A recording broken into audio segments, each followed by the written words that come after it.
Hey, what's up? Andrew Kramer here for VideoCopilot.net, and welcome to another very exciting tutorial for After Effects. So, today, we're going to be creating this fantastic portal effect, and I know what you're thinking. You're thinking, I just clicked on a link that showed a blue portal, and here we are, and now it's orange. Am I in some kind of alternate reality? What's happening? Well, first of all, take it easy. We're just deviating a little bit. We're going to make it orange, but you can change it to whatever color you want. In fact, you can make the portal look like anything you want. So please, check this tutorial out. We're going to show you a lot of different ideas, and hopefully you guys can make some cool portals. I mean, look, portals are like the coolest thing ever. They would solve a million problems. No more mail, no more driving, no more, waiting at school after soccer practice for your parents to pick you up and it's pouring rain. I mean, bam, you're just home watching The Simpsons, whatever it is. So let me show you what we're going to be creating. A little bit of background information. We created a little promo video called Demon Cam. So let's take a look.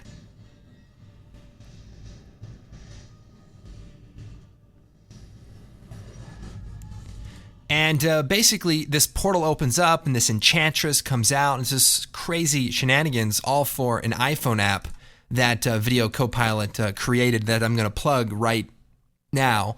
And basically, it's an iPhone app that allows you to videotape yourself and then create like a demon face warp. So, bam, it's got sound effects and it does like motion tracking inside your iPhone. Or hopefully we'll be able to port it to Android in the future. So if you want to check out the film, go to demoncam.com. You can watch the film. You can check out the app. You can buy the app on the App Store. And of course, check out the inside look or the behind the scenes video. We posted it on the site, but it's got a lot of great information. We take you behind the scenes and show you all the different things that went into creating this little film. And, there's just a lot of different visual effects shots and things that hopefully we're going to be going over in tutorial style over the next few weeks. Let's jump back over into After Effects and let me show you this other example. We're going to go a little bit more advanced at the end of the tutorial and take a look at this example. So let's take a look at like a little slower here. Here we go. You ready? Here we go.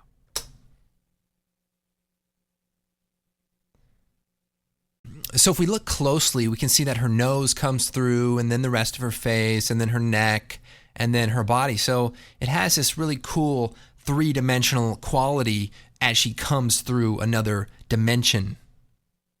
That's pretty deep. I mean, if you think about it, so don't.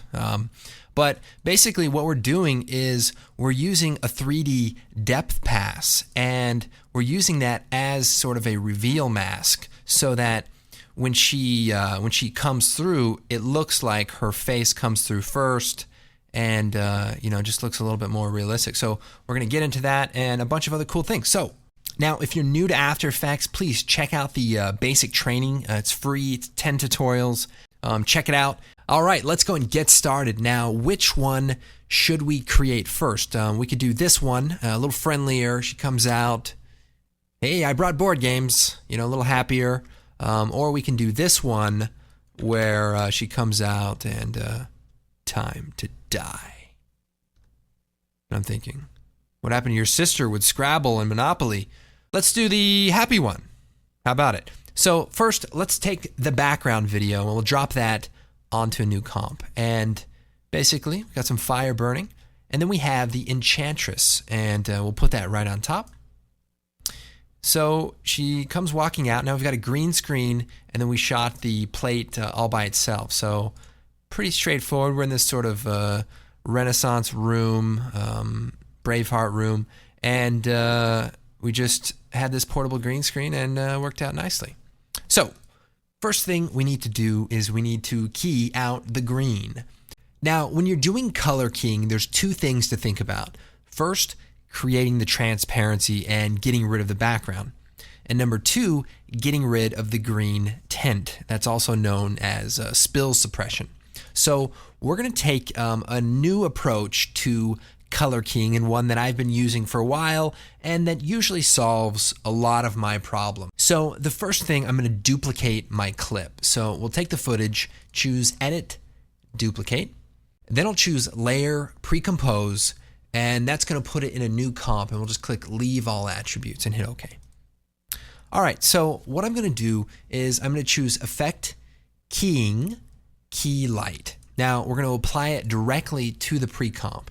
Now what I want to do is take the screen color and click on this sort of broad green color. Now I'm going to solo the clip, or I'll just hide our second copy, and right away we can see that the green is being pulled out, and it's looking pretty good.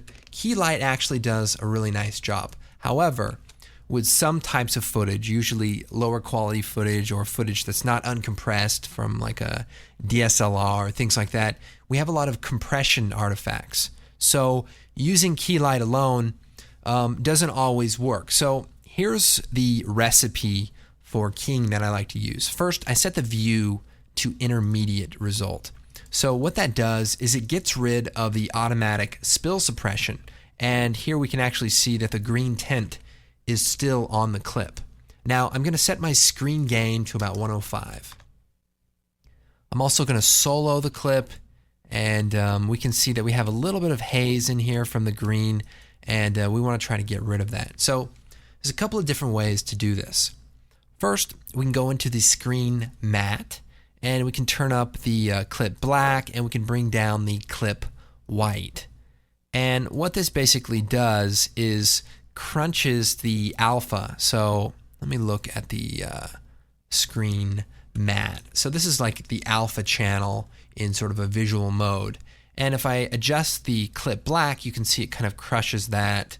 Now the problem here is if we crush it too much, we lose the intermediate detail in the hair, like the semi-transparent nature of it. So we want to be careful not to do that too much. So we'll bring that back out to maybe 10, and we'll bring this back up to 80. So let's see if we can find a slightly different solution. So I'll set this back to the intermediate result, and I'm going to double click on our Enchantress, which is going to open up our pre-comp. So here's our footage. Now what I'm going to do is create an adjustment layer. And what I want to do is, right here we have this really nice even green color, but right here it's a little dark. So what if we color corrected it in this area to make it a little brighter?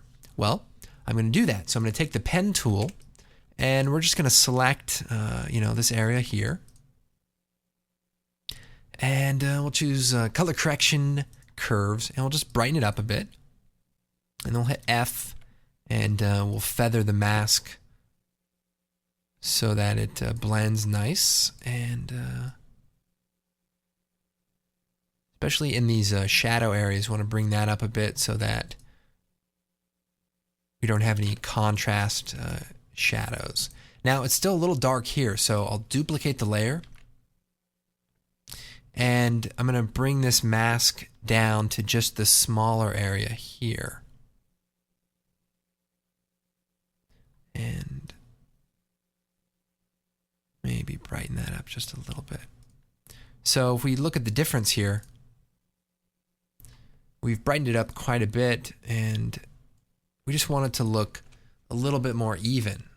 So that's not too bad. So let's go back into our background layer, and let's see if it's made much of a difference. So here is the screen matte with our color correction on, and I'll go ahead and take a screenshot, and then we'll come in here and we'll shut the color correction off. And now we can compare the two. So what's nice about this is if we look at the hair, we have this semi-transparent area, and we're going to work on this a little bit, but it's still there even when we get rid of all of these weird shadows down below. So it's kind of a nice little trick. So we'll set that back to the intermediate result. Check this out. Obviously, I've color corrected the green screen, but I've also color corrected her arm, and it looks a little unnatural. So how do we handle that situation where I've changed our actual source clip? Well, if you remember earlier, we talked about creating the transparency and then worrying about getting rid of the green tint? Well, what I'm actually going to do is I'm going to turn on our original clip, the first one that we didn't pre-compose, and I'm going to set the track matte to the alpha of the layer above it. Now the alpha is the layer that we just created with the key light. So what's happening is now I'm using the original clip's color information instead of the clip that actually has the color correction on it. So you can see the difference there. The original is a little bit darker and looks a little bit more natural. Let's refine that key a little bit. So the way it's going to work is instead of adjusting our clip, we're going to go up here to the alpha with the key light and make a few adjustments. So a couple of areas I'm concerned about: her cheek and her hair. So first, we'll set the screen pre-blur, which sort of blurs the image before the key. So we'll click on that, and that makes it a little bit nicer. And we also want to play with the screen balance.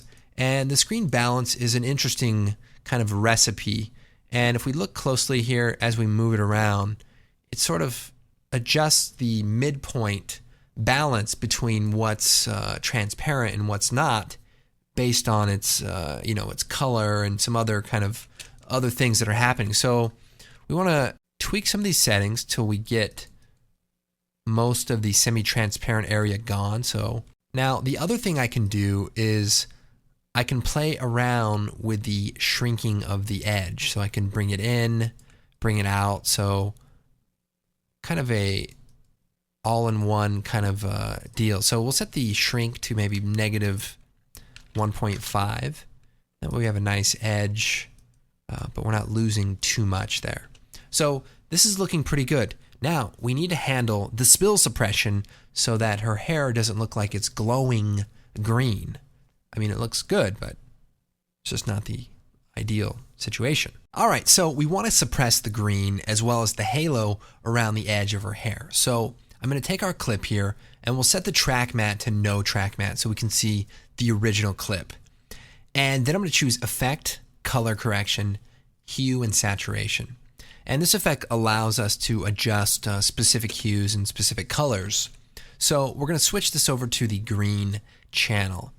And then we have some different controls here. So first, we have the saturation of the green. So let's just bring that all the way down. Now, it didn't quite make a difference because usually the green color is actually in the yellow area of the spectrum. So let's bring the fall off control over just a bit and bring our green selector over as well. So let's look closely here. What we want to do is try to isolate as much of the green as possible without affecting any of the other colors in the shot. So let's wrap this other fall off around to the other side just to make sure we get all of the light fall off color. And as we adjust this, we look closely here and we can see when it starts fading into the red. So we just want to carefully tweak it, and also we want to be sensitive of the colors around the face, etc.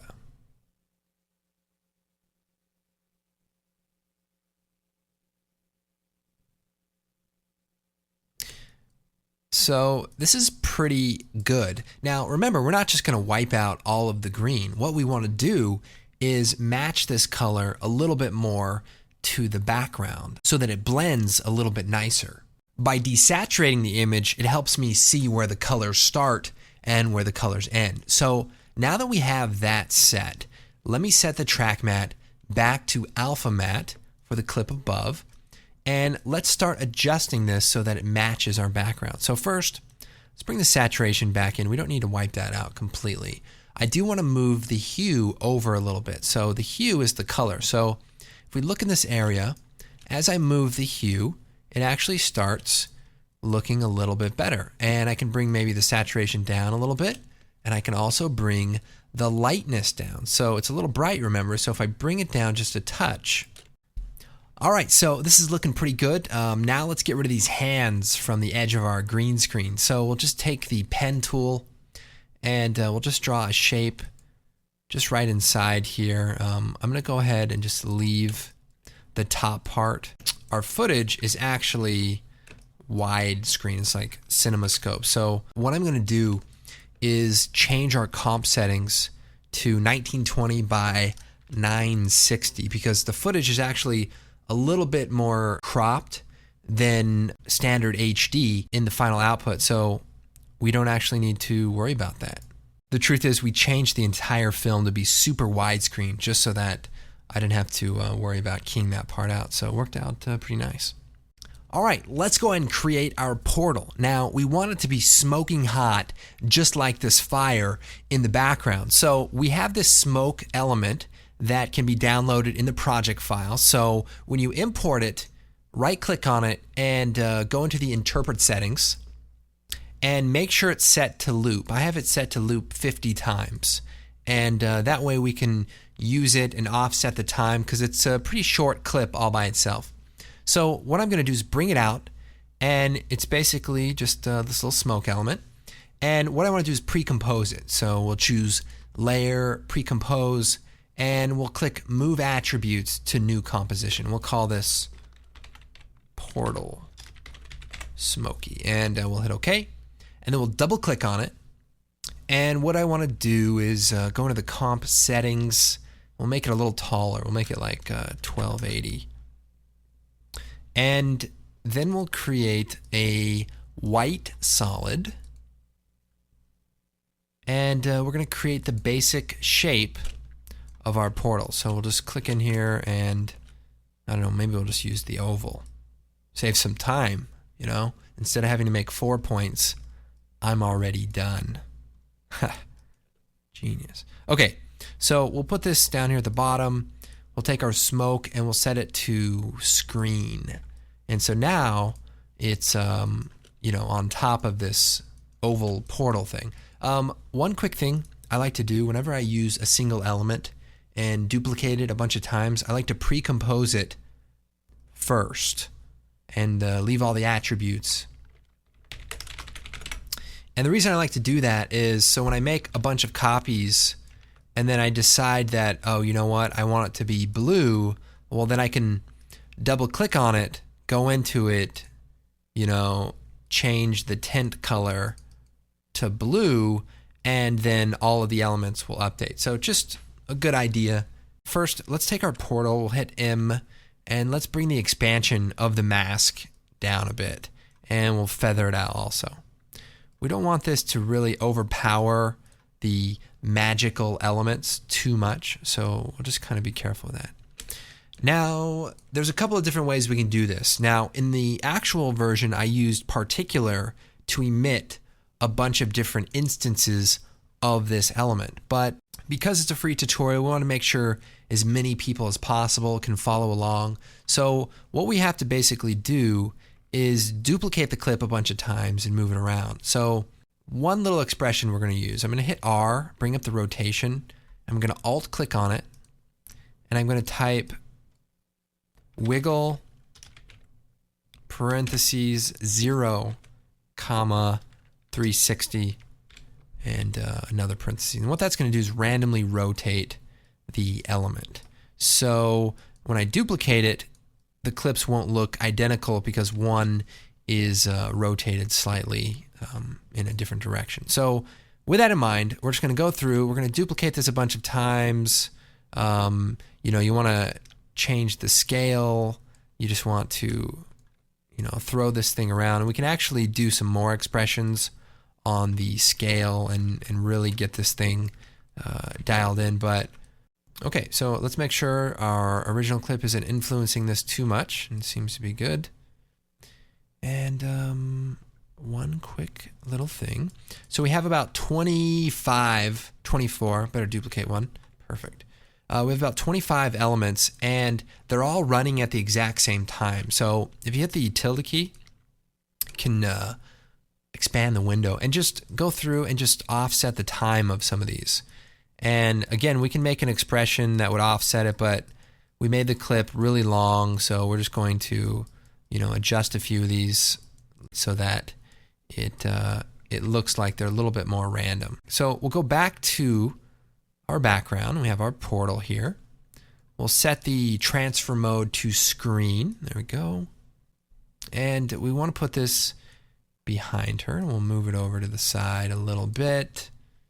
And it's pretty much it. Let's go into the smoke element, and I actually do want to tint it. So let's make it blue. Maybe not as obviously blue. Also, here's a cool thing. Lock the color here. Go back into the comp. And then we can adjust it. And it updates. Now, we did talk about not doing a blue portal. That's right. We're going to do more of a warm, menacing portal. So let's do that instead. So this is looking pretty good. I think doing this portal so many times, I've actually gone back in time and improved on my methods. Now, in the original clip, we have a bunch of particles flying out of this portal, and I have no idea why. It's just the air compression from the intermediate room. It's like when you go into a chemical lab and they have to clean you off before you can go in or go out. It's very similar to that. Has anyone seen the movie Outbreak? It's got Dustin Hoffman. Really good movie. It's about this monkey that takes this medicine that makes it really, really smart, and then it starts taking over the world, basically, and then it gives all of its friend apes some of this chemical, and then they get really smart, and then they go into San Francisco and tie things up. So, pretty good movie. Now, or is that Planet of the Apes? I don't know. Very similar plots, actually. Moving on. What I want to do is create some of these microparticles. So we're going to create a new solid, and we'll call this particles.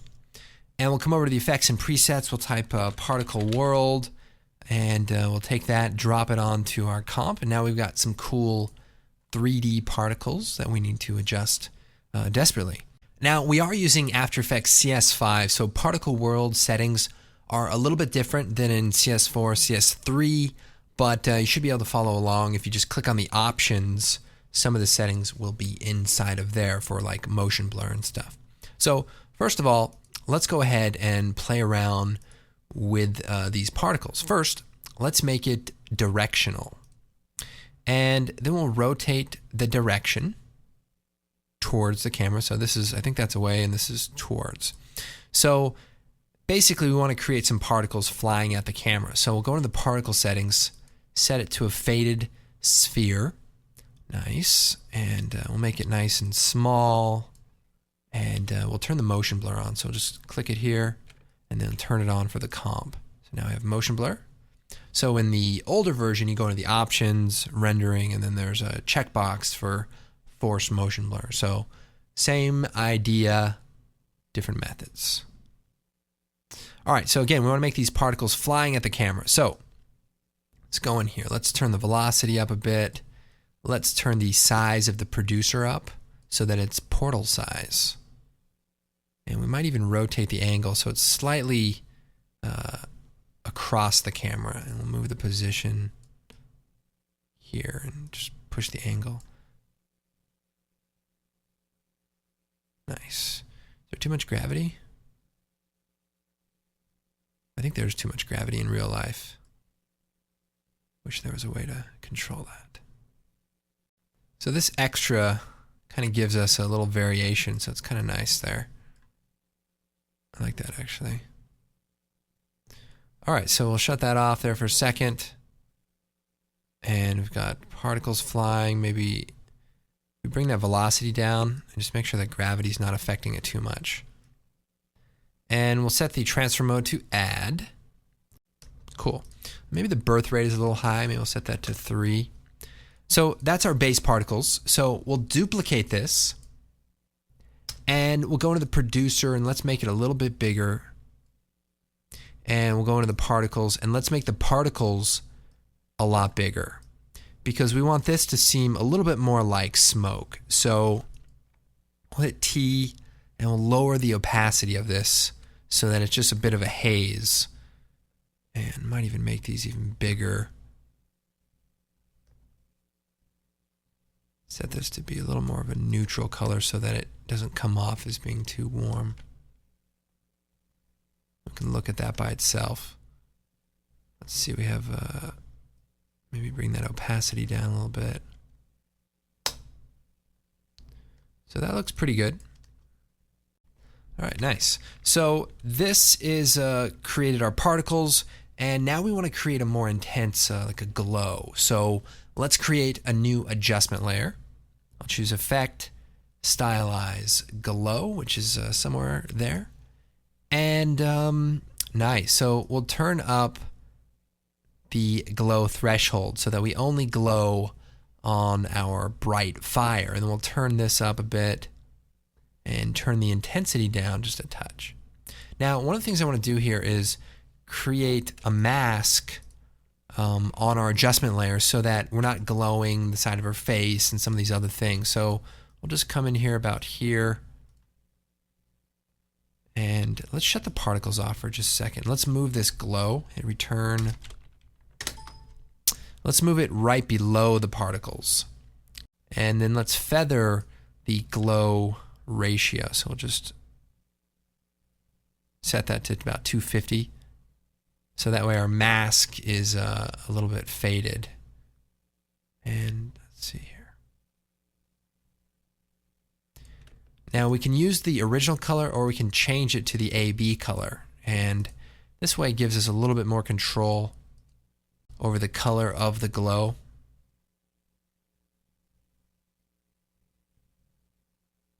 Now, one of the things that's missing here is the color correction. So this is just raw footage, but let's give it a little bit more of a cinematic color. So we'll create a new adjustment layer, and we'll call this color correction.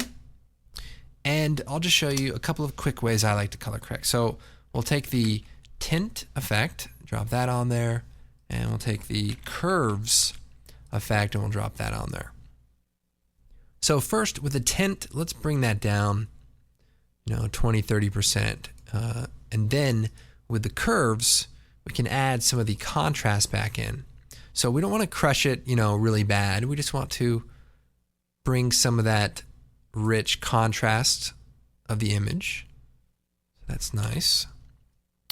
And the other thing we want to do is maybe get rid of the overly warm tone. So we can go into the red channel and let's just bring that down just a little bit. We don't want to be too much because it'll start making the image look a little muddy, but we'll bring that down a touch. Go to the blue channel and we'll bring that maybe up just a little bit. And then I might just bring another curve adjustment out. And here we can just maybe play around with the color just a touch. So one thing I'll do is bring the red shadow down a little bit in concert with the blue channel. So I want to add a little bit of cool blue into the shadows. So we'll just crank it up just a little bit here. And then in the red channel, we'll just try to be careful not to lose all of that color. Okay, so it's looking pretty good. Now, the next thing I want to do is make the portal shut off or close. And so we can just go ahead, let's see, she comes out, and maybe right here we can just have it close. Doesn't really matter when. I mean, it's not even real, so you can just decide whenever you want it to close. We'll hit S on the portal, brings up the scale. And let me see here. I actually want to make sure that the center of the portal is down here, so it kind of closes in on itself. So use that pan behind tool to move the pivot point. So we'll move forward a few frames and we'll scale it down. So there it goes. Turn the motion blur on, F4. Maybe set the ease, do animation, keyframe assistant, do easy ease, and closes kind of nice. In the original example, we had a cool distortion effect happen in the background. So what I'll do is I'll create a new adjustment layer, and we'll choose Distort Bulge, and we'll just, let's see, click on this, let's enlarge the bulge area and kind of place it where our portal was. And we'll put this layer just above the background below the portal. And what we'll do is we'll animate the height of the portal. So let's do something like, we'll set it to 0, and we'll solo those two layers really quick. And U will bring up those keyframes. So we'll go back a little bit and we'll set a keyframe at 0. And then when the portal starts closing, we could go a negative number, maybe negative 0.7, and pin all the edges so that we don't lose it there. And it goes in, and then we'll set it back to 0 and it goes back up. So whoosh. Maybe control click on that middle point. That's nice and gradual. F9 will also set an easy ease curve like that keyframe there. So okay, cool. So we'll turn this all back on. Let's just check out the timing here. Now our background gets a little dark. Maybe we could just do an adjustment layer on the background over just this side area. So we'll feather it like 150. By the way, hit F. Bring up those feather settings. We'll just add a quick curve adjustment. I know I'm going a little faster. I'm just trying to show you just some quick little tweaks. So portal closes down.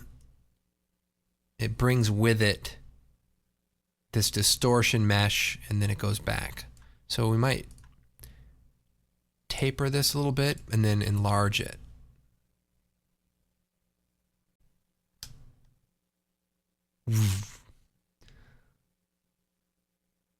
Okay, so looking pretty good. In the original example, the other thing I also did was added some Video Copilot lens flares. And so we could take the optical flares plugin. Now this is a plugin available from our website. Create some really cool light effects. So if we type in optical flares, can drop that on there. Hit F4. We'll set that transfer mode to screen.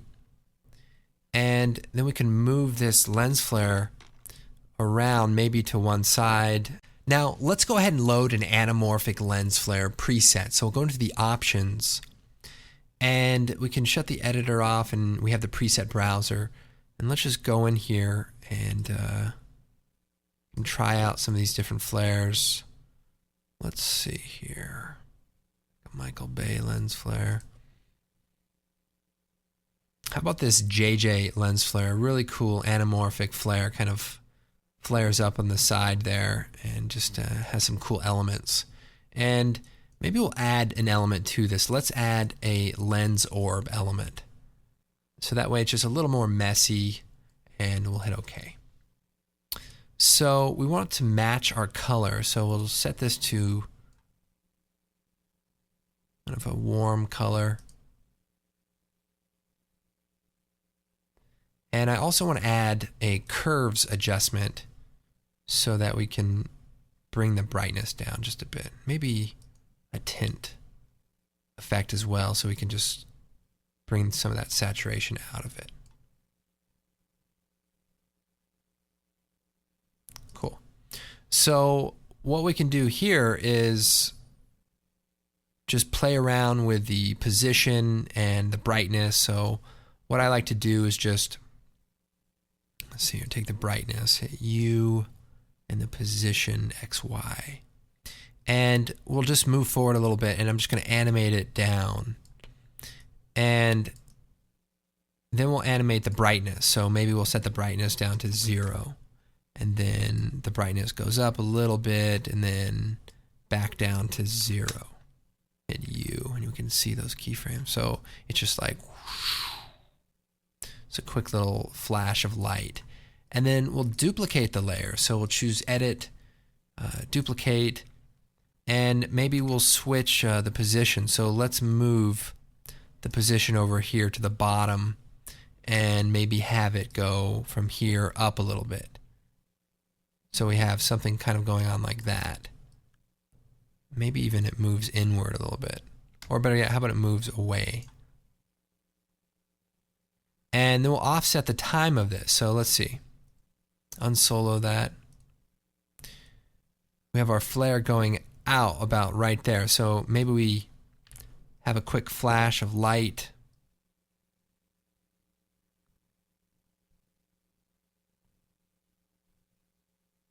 You know, and another thing too about these optical flares is we don't always have to use them so brightly. So we can really bring the brightness down and just try to make them a little more subtle, or even add, you know, like a box blur on top of it so that it's a little bit more subtle in the shot and looks like you know, maybe even like an accident. So you want to play around with the flares and kind of pop them in and out and make it look a little bit more you know, chaotic for this particular shot. If you look at the example here, you can kind of see, you just see some little blue flashes of light that kind of come off the side, have a little bit of a blur on them so they're not so intense. So don't feel like you have to make them, you know, as dramatic as this. I'm just trying to do it so you guys can kind of see what's going on. But, you know, doing it subtly and, you know, with just some blur on it really looks nice. Okay, so we'll take a quick look.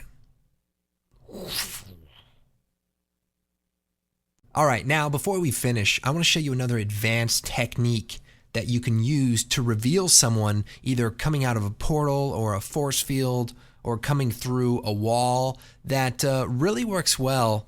And you can kind of see the benefits here. You can really see that she's coming through and it just has the depth of a real person rather than just kind of fading in.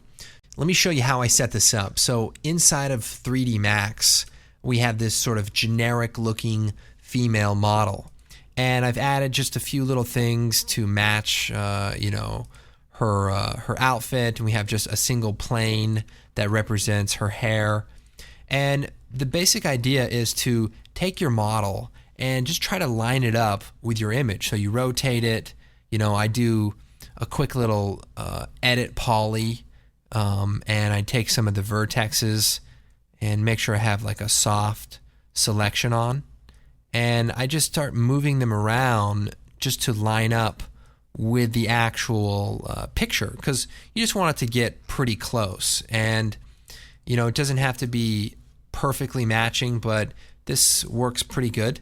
And then what you do is you go into the render settings and you go to render elements, and we're going to render off a Z depth pass. So you click add, go down there to Z depth, and you just want to go ahead and tweak the settings for the minimum and maximum distance so that you can have the very close and the very far.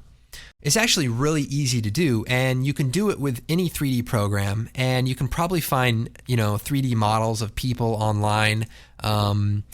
I know that most people that start out 3D modeling, the first thing they do is they model a woman. And I don't know why, I don't know how that started, but I assume it's from watching too much weird science, and they thought they could manufacture in the 3D printing. Well, obviously, the technology's not there yet. And I've looked into it, so I can assure you it's not quite there, but it's getting there. So what I've done is I rendered it out, and I have a Z depth pass that looks like this. And we also have our diffuse pass that has our alpha channel. So here's what I'm going to do. I'm going to go ahead and just kind of start over really quick. I'm going to take the background footage, drop it into a new comp, and I'm going to cheat. I'm just going to come over here. We've already created the woman comp, so I'm just going to take the comp and her matte and choose edit, copy, and I'll just paste it in here. So flip that. And what the heck, we'll go ahead and set this to 960. Very nice. Let me move this down just a little bit here so we can see it. So we have the girl coming out. It's looking pretty good. One of the things we need to do is motion track our Z depth pass onto our actor here. So what I'll do is I'll bring out the two passes, and we have, let's forget about the Z depth. Let's take a look at the fall off pass for just a second. And I need to first line this up with our actress. So let's take the depth matte and parent it to the diffuse. So I can move this around and they'll both move around. So I'm going to go ahead, scale this up, maybe lower the opacity here. And we just want to line it up. Okay, so we've got it lined up roughly. So we'll go ahead and take our 3D fall off layer, and we're actually going to put it below our diffuse texture. Now let's make sure the opacity is up to 100%. And we're going to take the depth matte and set it to alpha matte. So that's just going to use the alpha from the original diffuse, and that'll be good. And what we need to do now is motion track this onto our footage. So first, let's mark the frame that we've lined up. So right here, we'll just hit the star. And then let's create a new null object. And then we're going to take our Enchantress footage and we're going to track it. So we'll bring up the tracker controls, click track motion. We want to track position, rotation, and scale. So we'll zoom in here, move our first track point, maybe up here to our jewel, and maybe on her nose here. And the reason here is just the eyes. She looks around a little bit, so these are good points that don't seem to move too much. And we'll just go ahead and track it.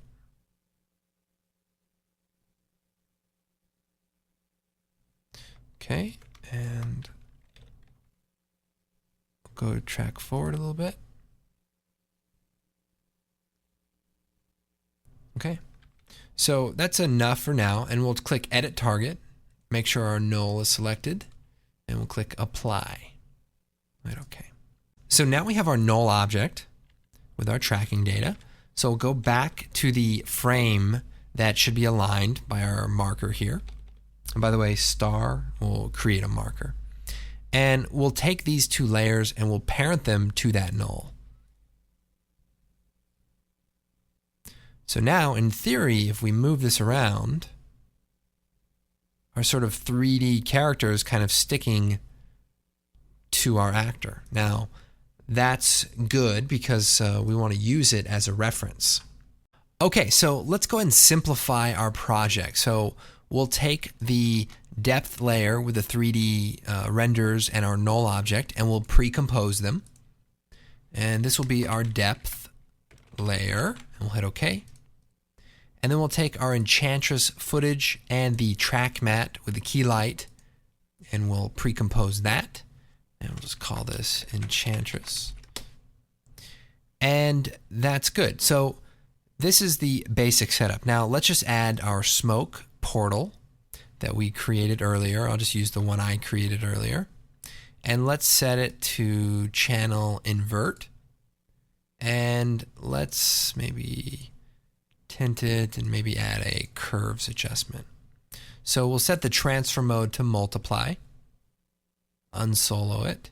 Or actually, let's solo it with the background while we create it. So we'll scale it up. You know, maybe darken it just a little bit. Maybe duplicate a copy of it. Edit, duplicate, and offset the time of it. And we'll scale it up a little bit and lower the opacity. This just makes it look a little bit more menacing. And maybe a quick tint. Maybe make it blue or something. And we have to have some color correction. So let's go back.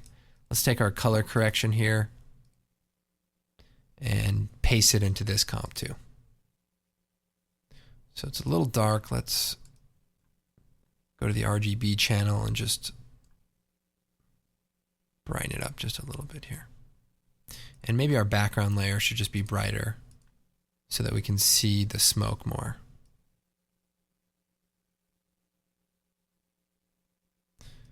Okay.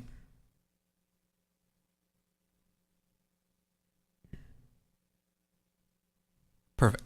So now we have our Enchantress and we have our depth layer. All right, now our goal is to make it so that our Enchantress is revealed based on the depth of our Z pass. So we want our nose to come first, and then the rest of the face, and then the neck would come last. So we want to make sure it looks very three-dimensional. So what I'm going to do is choose Effect, color correction levels, and then I'm going to bring the input and output down. And what this is going to do is create a really tight selection around the color spectrum. So bring that in nice and tight. And then if I choose Effect, Color Correction, Exposure, we'll put this on top here. Then as I adjust the exposure, we're sort of adjusting the Z depth. So let's go ahead and set the Enchantress to the Luma Matte. So we may have to adjust the position here just a little bit. Scale it down. Probably do a quick little blur on our depth layer in the very beginning. Maybe like 4 pixels. Okay, so what I'm going to do is animate the exposure. So as I animate this, we sort of reveal our Enchantress. So it looks pretty good. Now, if we want it to be softer, we just loosen the clamp on the level. If we expand this out a little bit, then we're not going to see such a dramatic change as she's revealed. Okay, so what I want to do is I'll unsolo our layer here. And we might want to bring her down a little bit. And I'll maybe put the color correction on top of everything. There we go. And then I'm going to take the depth layer and we're going to animate the exposure. So we'll click the stopwatch and we'll move forward in time and open up the exposure.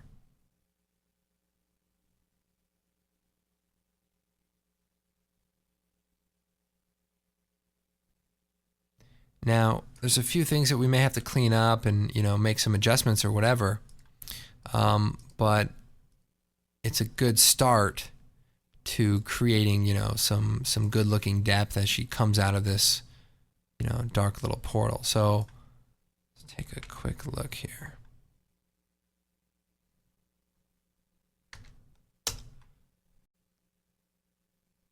So you can imagine if this were something more substantial, it could be her coming through a wall, or hopefully you guys can see the potential here of her, being able to use that depth map as a way to reveal, your actor either going through something or just giving depth to, an image that doesn't really have it. And maybe if a hand is going through a portal, you could use a 3D, hand image to create a depth map from. But, having that volume map really makes a big difference. All right, well, I hope you guys enjoyed this tutorial. I've got a lot of different things going on, from advanced keying tips to, depth maps and color correction. So hopefully you guys got a lot out of it. And of course, be sure to check out our website. We've got tons of things happening on the forum, on the blog, and of course we have some really cool products that help support the site, help us create these tutorials and all that good stuff. Optical flares and some additional presets, not to mention the Action Essentials that has tons of smoke and fire and other cool things that you could use to make a really cool portal. And this might be the first time ever promoting it, but come check us out on Facebook. I don't know what it is, but sometimes we post pictures or random videos and things that we don't always post on the website. So, come check it out. That's it. I mean, I got the plugs in, we got the tutorial, we actually did some decent stuff. I'm pretty happy. So anyway, my name is Andrew Kramer, and thank you guys so much for watching. We'll see you next time.